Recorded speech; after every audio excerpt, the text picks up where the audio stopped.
आज उन्होंने Titus chapter 2 में से सुना है। I was challenged by one verse, एक वचन से मुझे चुनौती मिली है that is chapter 2 verse 2. और वह चैप्टर 2 वाक्य 2, चैप्टर 2 वाक्य 2। So I heard God speaking repeatedly to me and reminding me those words. और मेरे को ये वचन बार बार याद आ रहे थे क्योंकि मुझे लगा प्रभु से बातें कर रहे हैं इसके द्वारा। Verse 2 it says, older men are to be temperate, dignified and sensible, sound in faith, in love and perseverance. वाक्य 2 पढ़ेंगे कोई?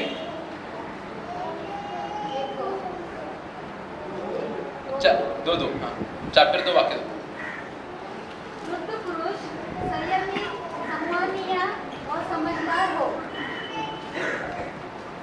तथा वो विश्वास, प्रेम और धैर्य में पक्के हो। So I felt this verse is for me very challenging to me, my heart, because I am not according to the scripture. तो मुझे ये वचन पढ़ के चुनौती मिली, मुझे लगा कि मेरे लिए है और मुझे मालूम पड़ा कि मेरा जीवन इसके अनुसार नहीं है। I saw in my own that there's one sin I constantly got defeated and I was feeling that I need to overcome, that is the anger. मैं एक पाप से बहुत लगातार जूझ चुका हूँ और बार-बार उसे हारता रहता हूँ और वो एक पाप है गुस्सा होना। Because God is speaking in the country, He just want me to repent from that. क्योंकि प्रभु चाहता है कि मैं एक चीज से पछतावा करूँ। Because Jesus said there is one sin, one is lust and another is anger. These two sins enough, sufficient to go to hell. क्योंकि प्रभु यीशु ने बोला है कि दो पाप, एक है गुस्सा, दूसरा है व्यभिचार, ये दो काफी है तुम्हें नरक में भेजने के You लिए। can read in book of Matthew chapter 5 with that. ये हम लोग पढ़ सकते हैं मत्ती चैप्टर 5 में। So that was even in the book of James chapter 1 verse 20 it says, in man's anger does not bring any righteousness. याकूब के किताब में भी लिखा है कि एक मनुष्य के गुस्से से कभी भी धार्मिकता नहीं आ सकती। Even after knowing that I have seen myself I'm fool many times. और ये जानने के बावजूद मैंने देखा कि कितने बार मैं इस पाप में पड़ जाता हूँ। Because somewhere it says that anger remains in the heart of the fools. क्योंकि कहाँ पे तो लिखा है कि बस एक मूर्ख व्यक्ति के मन में गुस्सा रहता है। So I see my own self that how I am foolish in this area. तो फिर मैं देखता हूँ कि कैसे ये क्षेत्र में मैं मूर्ख हूँ। And there are times I get upset and angry at my wife. और कितने बार मैं अपने पत्नी के ऊपर गुस्से में आ जाता हूँ। And children. और बच्चों के ऊपर भी। Later on God's Holy Spirit convicts me, challenges me. What you got? Why you got angry? और फिर बाद में पवित्र आत्मा मुझे बताता है कि जो मैंने किया है वो गलत है, क्यों तुम गुस्से में आ गए? What was wrong in that? क्या हुआ था उस समय? इतनी बड़ी बात क्या थी वो? My wife said what is right and what you guys heard. That's why you got upset and angry. तुम्हें जो सही है गलत है उसके ऊपर तुम्हें पड़ी नहीं है, बस तुम्हें ये बात की पड़ी है कि तुम्हें गुस्सा आया है, तुम्हें बुरा लगा। You just repent and go sorry to her. तो इसलिए तुम पछतावा करो और जाके माफी मांगो उनसे। Because Bible says when book of Ephesians, do not get anger. When there is a sin in my heart and I am giving foothold to Satan. तो एफिसियों की किताब में लिखा है कि तुम गुस्से में मत आओ क्योंकि अगर तुम्हारे मन में पाप रहेगा तो तुम शैतान के लिए जगह दे रहे हो बसने के लिए। Constantly God is rebuking me, challenging me that one area that I need to overcome. तो ये एक क्षेत्र में हमेशा प्रभु मुझे चुनौती दे रहा है कि मुझे इसके ऊपर विजय पाना है। As once I was reading the book of Genesis chapter 4. उत्पत्ति चैप्टर 4 में एक बार पढ़ रहा था। उत्पत्ति chapter 4। This passage challenged me and convicted me. तो ये हिस्सा से मुझे चुनौती मिला।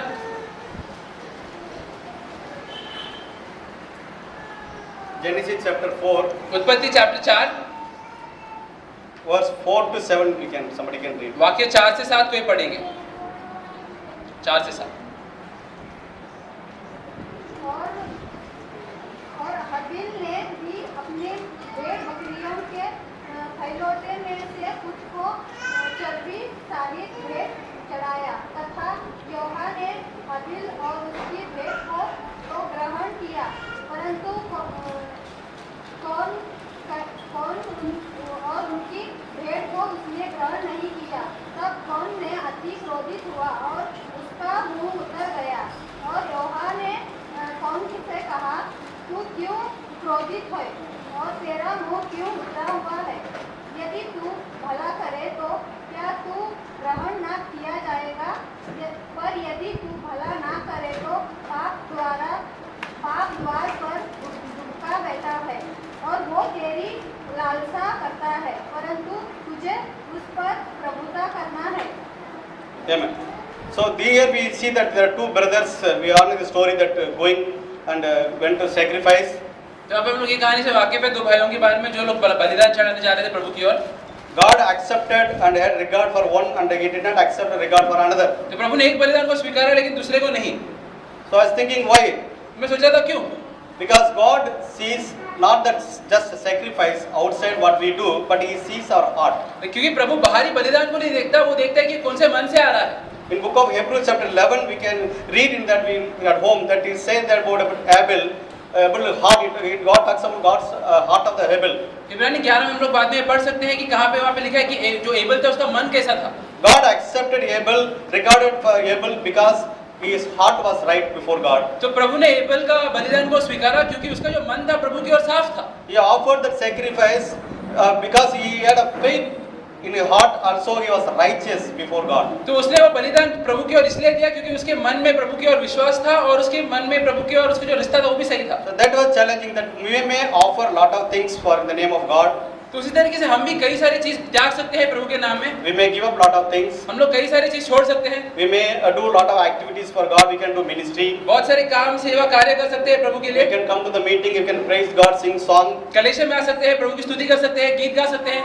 We can do lot of service to the people. लोगों की भी सेवा कर सकते हैं। We can serve poor people. गरीबों की सेवा कर सकते हैं। We can do lot of things in the name of God. बहुत सारी चीज कर सकते हैं प्रभु के नाम में। People may appreciate and people might encourage you. और लोगों को भी अच्छा लगेगा, लोग भी हमको प्रोत्साहन देंगे। But God, I ought to always check myself that God is regard for me or what. लेकिन हमेशा मुझे एक चीज का ध्यान रखना है, वो कि क्या प्रभु की नजरों में मैं सही हूँ कि नहीं। God sees always my heart. Whatever I do, I may do it with my faith in God or I'm righteous before God. तो प्रभु जो कुछ भी मैं करता हूँ, प्रभु उसे कैसे देखता है कि अगर ये सारे चीज मैं प्रभु की ओर विश्वास और धार्मिकता से कर रहा हूँ। Here you see that Cain getting angry and murdering his own brother.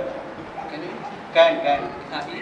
He is getting upset and angry and his brother and murdering जो them. केन था वो गुस्से में आ गया अपने भाई के और उसकी वजह से उसने उसका खून कर दिया। There are times that we have been like the Cain, that when we get angry and upset, we can murder. I have seen myself, I'm a murderer sometimes. God showed me you are a murderer. You repent first. और कई बार ऐसा हो सकता है कि हम लोग भी इतने गुस्से और इतने क्रोध में आ सकते हैं कि हमारे मन में हम लोग खूनी बन सकते हैं और ये मैं अपने जीवन में भी पाया है।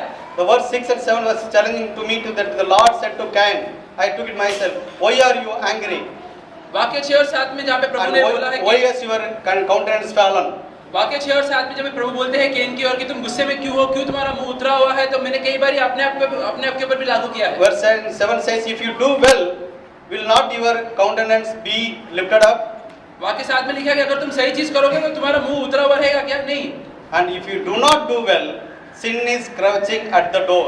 लेकिन अगर तुम सही चीज नहीं करोगे तो पाप रुका हुआ है तुम्हारे ऊपर काबू करने के And लिए। its desire is for you, और वो तुम्हारे ऊपर लालसा रखता है। but you must master it. लेकिन तुम्हारा काम है कि तुम उसके ऊपर विजय पाओ। So this is the encouragement and challenge from the Holy Spirit and God's word for me is to master it, to overcome and my anger in my life. तो पवित्र आत्मा प्रभु के वचन की ओर से मुझे ये प्रोत्साहन मिलता है कि मेरे जीवन में जो पाप है, जो गुस्सा है, उसके ऊपर मुझे विजय पाना है। I thank God for His word and for the message what we hear and for all the prayer for all the brothers sister for me and for each one of us. मैं धन्यवाद देता हूँ प्रभु को उसके पवित्र आत्मा के लिए, उसके वचन के लिए और सारे भाई और बहनों के प्रार्थनाओं के लिए मेरे और। For me maybe anger, not only anger, there are many other sin, but this one thing is God is constantly repeatedly challenging me that I have to overcome is the anger. तो कई सारे पाप है, लेकिन ये एक पाप जिसमें हमेशा प्रभु मुझे बोलते रहता है कि मुझे उसके ऊपर विजय पाना है, वो है गुस्सा। You may be struggling with any other sin, but when there is a sin in our heart, we are giving foothold to Satan. तुम कोई और पाप के साथ जूझते रहोगे अपने जीवन में, लेकिन एक चीज याद रखो, अगर तुम अपने मन में पाप रखते हो तो तुम शैतान को जगह दे रहे हो अपने मन में। But God wants each one of us to be overcomer. लेकिन प्रभु चाहते हैं कि हम हर एक व्यक्ति विजेता बने। Jesus said, as I overcome, you can overcome. प्रभु यीशु ने बोला कि जैसे मैंने विजय पाया है तुम भी विजय पा सकते हो। Thank God. धन्यवाद प्रभु।